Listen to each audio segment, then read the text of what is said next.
E aí tá pronto para a segunda lei hermética, que é o princípio da correspondência. Eu gravei o primeiro vídeo falando sobre o princípio do mentalismo, a lei do mentalismo, que foi sensacional, e as pessoas me pediram para gravar outros vídeos falando sobre isso, do Hermes Trismegisto, né, criador do hermetismo, né, que são as 7 leis aí que regem o nosso universo, sabedoria que veio lá do Egito cerca de 1500 a 2500 anos antes de Cristo. No primeiro vídeo eu explico um pouco mais, eu vou deixar aqui no link também para você acessar, mas agora trazendo para o princípio da correspondência, que é sensacional, a gente talvez possa até julgar dizendo que é o princípio mais importante do 7, tá? Por quê? Porque tudo está conectado e a gente pode encontrar isso em qualquer lugar. Vamos explorar um pouco mais? Para quem ainda não me conhece, é muito prazer. Sou o Diego Belo, sou fundador da rede de escolas de inglês Old Castle e eu adoro trazer conteúdos aqui nas redes sociais, no YouTube, sobre a vida, sobre equilíbrio, sobre mentalidade, tudo que a gente pode alcançar partindo principalmente daqui, que tem a ver com o primeiro vídeo, lei do mentalismo. Mas vamos lá, o princípio da correspondência. E ele diz que o que está em cima é como o que está embaixo, e o que está embaixo é como o que está em cima. Leva a crer que o que está dentro é como o que está fora, e o que está fora é como o que está dentro. É um reflexo do micro para o macro. E por que ele talvez seja uma das leis mais importantes? Porque, na verdade, tudo está conectado. Se a gente for parar para pensar, o físico, o mental e o espiritual, eles estão interligados, né? Existe o micro para o macrocosmo, né? Do macro para o micro, vice-versa.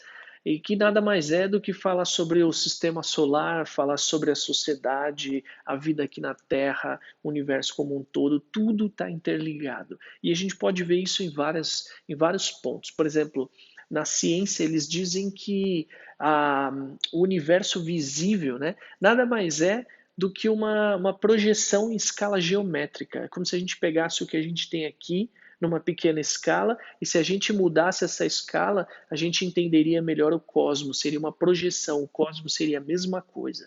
Dentro da biologia, a gente pode entender, por exemplo, uma coisa pequena, mas os rios, né, aquelas correntezas, tudo que passa por aqui, talvez sejam as nossas veias, né, que irrigam todo o nosso corpo e cuida de tudo que tem a ver com o planeta. Então, tudo, na verdade, é sempre uma projeção. Na religião, a gente também pode ver a mesma coisa. Por exemplo, na Bíblia, a gente vai ver lá uma parte dizendo que Deus criou o homem à sua imagem e semelhança. Ou seja, são iguais. O que é dentro é o que está fora, o que está em cima é como o que está embaixo e vice-versa. Talvez a gente não consiga ainda acessar todo esse potencial, mas a gente tem potencial para isso. E tudo está interligado. Se nós formos pensar, por exemplo, no espiritismo, que eles falam, e até no hinduísmo, da questão do karma, né? O karma seria o que a gente está vivendo hoje, tem a ver, né, com o que a gente viveu, pensou, fez nas outras vidas. Então tem um impacto. Agora, se nós trouxermos, por exemplo, também para o plano espiritual, que no Espiritismo fala muito, né, que lá é uma projeção de quem nós fomos, aqui da forma que vivemos, pensamos, agimos, todas as nossas ações. Isso também tá ligado a um estado mental. Né? Será que tudo não seria um estado mental?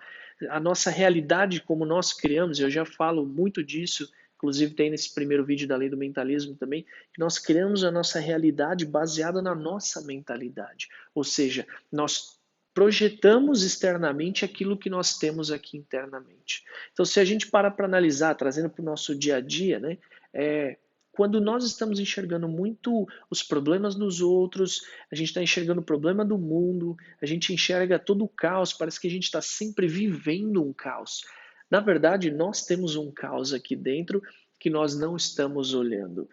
E ó, a pandemia veio para mostrar a gente disso.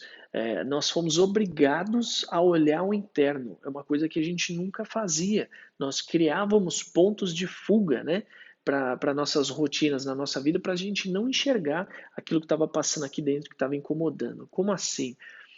Antigamente, antes da pandemia, quando a gente tinha um problema, o que a gente fazia? Ia no shopping, saía com os amigos, saía pro bar para encher a cara. Então a gente estava sempre se ocupando o tempo inteiro para não ter que olhar isso aqui. E aí o que aconteceu? Entrou a pandemia, principalmente no início, que a gente ficou recluso muito mais tempo, a gente teve que lidar com essas questões, né? questões de relacionamento, do trabalho, questões internas, né, os caminhos que a gente estava seguindo, isso deu uma crise, né? Muitas pessoas surtaram. Por quê? Porque elas foram obrigadas. Então, se eu posso dizer que a crise ensinou alguma coisa, trouxe um benefício, não me entenda mal, foi que ela forçou a gente a olhar para dentro. Algumas pessoas tiveram mais dificuldades, outras surtaram de vez e outras estão conseguindo lidar um pouco melhor com isso. Então, se a gente pensa nesse quesito, o mundo externo ele é uma representação do nosso mundo interno. Só que o grande problema é que a gente quer controlar o mundo externo, mudar o mundo externo, sem mudar o mundo interno. E isso não é possível. E os estoicos traziam muito essa questão, né? De você focar naquilo que você tem controle e aquilo que você não tem controle, você simplesmente deixa para lá. Então, a gente tem controle no externo, nas pessoas, no meio ambiente, na sociedade. Não temos. A única coisa é que a gente tem controle sobre nós mesmos, aquilo que a gente pensa, aquilo que a gente faz, né? A reflexão. Nós não somos só aquilo que comemos, mas do que assimilamos também. O que será que a gente está assimilando com tudo isso? Tudo isso que a gente assimila, que a gente trabalha aqui dentro, a gente projeta do lado de fora, mais uma vez que tem a ver com a lei do mentalismo, que é a primeira lei. Então esse princípio da correspondência, ele mostra uma realidade nua e crua aí. É aquilo que a gente planta e aquilo que a gente colhe também, na verdade. Ele é só uma projeção. Então, se a gente quiser ter uma vida um pouco melhor, trazendo para o nosso dia a dia, sem muita filosofia, é começar a olhar para dentro, né? Aquela reforma íntima, o nosso autoconhecimento, para entender o que está acontecendo no nosso mundo interno, para a gente conseguir ter uma percepção diferente, um resultado diferente, na verdade, do mundo externo. Fez sentido para vocês ou não esse princípio aí? E comenta aqui embaixo se você quer que eu grave os outros vídeos também para contar um pouco mais dos 7 princípios herméticos, que são sensacionais, que regem aí o nosso universo, a nossa vida, e explicam, né, trazem muita compreensão do nosso universo. Então, se a gente quiser compreender melhor os outros planos, outros planetas, os sistemas, a gente precisa entender o que acontece aqui também. Te vejo no próximo vídeo e um grande abraço.